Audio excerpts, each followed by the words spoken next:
नमस्कार दोस्तों, स्वागत है आपका अनुपमा इस एकेडमी पर। 2025 का शांति का नोबेल पुरस्कार घोषित हो चुका है। हालांकि जो डोनाल्ड ट्रंप हैं, इनको उम्मीद थी कि यह पुरस्कार इनको मिलना चाहिए। डोनाल्ड ट्रंप को यह पुरस्कार नहीं मिला है, तो वह कौन है जिसको यह पुरस्कार मिला है और डोनाल्ड ट्रंप इतने ज्यादा नाराज क्यों है और क्यों चाहिए था उनको नोबेल पीस प्राइज। आइए समझते हैं इस वीडियो में डिटेल से। 2025 के साल को अगर हम देखें तो इस समय जो दुनिया में स्थिति है वह कैसी है। रशिया यूक्रेन का युद्ध हो रहा है। भारत और पाकिस्तान के बीच युद्ध जैसी स्थिति बन चुकी थी। छोटा युद्ध एक हुआ भी। अफगानिस्तान और पाकिस्तान के बीच में टेंशन है। मिडिल ईस्ट में खूब सारी टेंशन है। इसराइल का टेंशन आपको पता ही है। यानी इस समय जो दुनिया है वह अशांति की है और इसमें एक बहुत बड़ी चीज कॉमन है। कॉमन क्या है? लोकतंत्र, डेमोक्रेसी। डेमोक्रेसी कहीं ना कहीं कमजोर होती हुई दिख रही है। जैसे अमेरिका में भी आप देखिए, डोनाल्ड ट्रंप चुनाव से पहले ही बहुत विवादित थे। कई सारे उन पर आरोप थे। उसके बाद भी वह चुनाव जीतते हैं। चुनाव जीतने के बाद वह जिस तरीके से डेमोक्रेसी को कंट्रोल कर रहे हैं वह हम देख रहे हैं। अपने लोगों पर वह किस तरह के विचार रखते हैं वह हम देख रहे हैं। तो इस तरीके से स्थिति क्या है? 2025 की अशांति की स्थिति है, बहुत ज्यादा डिस्टरबेंस है और जो लोकतंत्र है उस पर बहुत ज्यादा खतरा है। तो इस साल का जो नोबेल प्राइज दिया गया है शांति का, वह इसी टॉपिक पर दिया गया है। दिया किसको गया है? वेनेजुएला की एक महिला है, उनका नाम क्या है? Maria Corina Machado. इनको यह दिया गया है। क्यों दिया गया है? क्योंकि जो वेनेजुएला की व्यवस्था है उसमें जो लोकतांत्रिक अधिकार हैं उनको बनाए रखने के लिए और जो तानाशाही की व्यवस्था है उसको कमजोर करने के लिए यह पुरस्कार दिया गया है।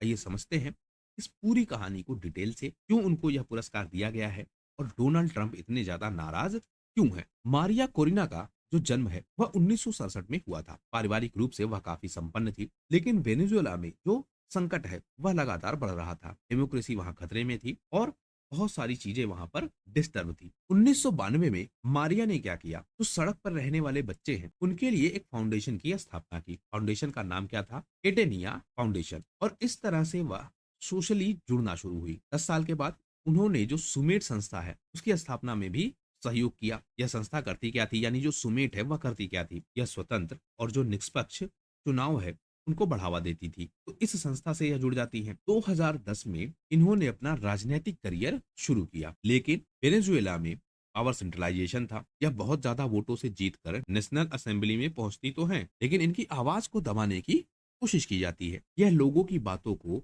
असेंबली में उठाती थी, लेकिन इनकी बातों को नहीं सुना जाता था। 2014 आते आते स्थिति ऐसी बन गई कि इनको इनके पद से हटा दिया गया। फिर इन्होंने क्या किया? इन्होंने जो विपक्षी पार्टी के लोग हैं उनको इकट्ठा किया और विपक्षी पार्टियों में से एक पार्टी थी वेंटे वेनेजुएला, उसका नेतृत्व किया। विपक्षी पार्टियों में भी क्या था? एकजुटता नहीं थी और एकजुटता ना होने के कारण जो सरकार है उस पर दबाव नहीं बनाया जा सकता था, क्योंकि एक अच्छे विपक्ष का होना भी किसी भी डेमोक्रेसी के लिए बहुत ज्यादा जरूरी है। तो इन्होंने क्या किया? जो ऑपोजिशन है उस ऑपोजिशन को मजबूत किया। फिर 2023 में इन्होंने क्या किया? राष्ट्रपति पद के लिए अपनी उम्मीदवारी घोषित की। इन्होंने यह डिक्लेयर किया कि अब यह राष्ट्रपति का चुनाव लड़ेंगी, लेकिन इन्हें चुनाव नहीं लड़ने दिया गया। इन्होंने क्या किया? एक दूसरे वैकल्पिक उम्मीदवार एडमंडो गोंजालेस उरुटिया का समर्थन किया। इन्होंने खूब प्रचार प्रसार किया। बाद में 2024 का यह चुनाव निकोलस मादुरो जीत गए और यह इनका तीसरा कार्यकाल था। कहा यह जाता है कि जो विपक्षी पार्टी है के नेता मुख्यतः कौन है? मारिया हैं और एडमुंडो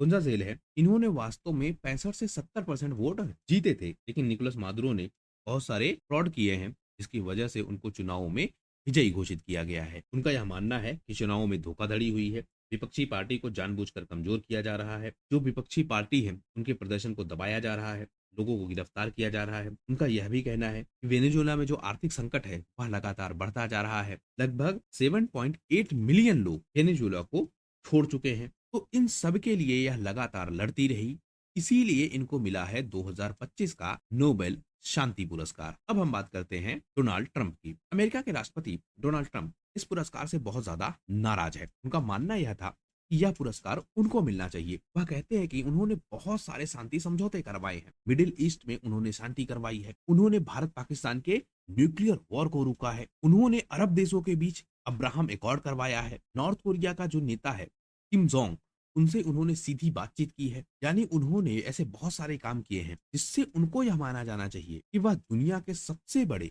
शांति के निर्माता है और शांति का जो नोबेल प्राइज है वह उनको मिलना चाहिए। आपने ट्रेंड में भी देखा होगा कि लंबे समय से वह नोबेल प्राइज के दावेदार के रूप में खुद को प्रेजेंट कर रहे थे। वह कह रहे थे कि उनको ही नोबेल प्राइज मिलना चाहिए, वही इसके सबसे अच्छे उम्मीदवार हैं। तो डोनाल्ड ट्रंप इस बात को लेकर बहुत ज्यादा गुस्से में है। वह कह रहे हैं कि जो नोबेल कमेटी है वह पक्षपाती है, वह फेक न्यूज मीडिया की तरह काम करता है। सबसे ज्यादा नाराजगी उनको इस बात की भी है कि ओबामा को यह पुरस्कार दिया गया था, और वह क्यों दिया गया था, ओबामा ने ऐसा क्या किया था कि जो उनको वह पुरस्कार दिया गया। मैंने बहुत कुछ किया है, तो मुझे यह पुरस्कार दिया जाना चाहिए। हालांकि नोबेल जो कमेटी है उसने इस बात को स्पष्ट किया है, मतलब ऑफिशियली तो नहीं किया है, लेकिन उसने जो यह पुरस्कार दिया है उससे इस बात को स्पष्ट किया है कि जो शांति है वह युद्ध विराम से नहीं आती है, या फिर शांति केवल युद्ध विराम से नहीं आती है, बल्कि जो नागरिकों की मूलभूत आवश्यकताएं हैं, नागरिकों के जो मूलभूत अधिकार हैं, उनकी बहाली से आती है। जो मारिया का संघर्ष है वह संघर्ष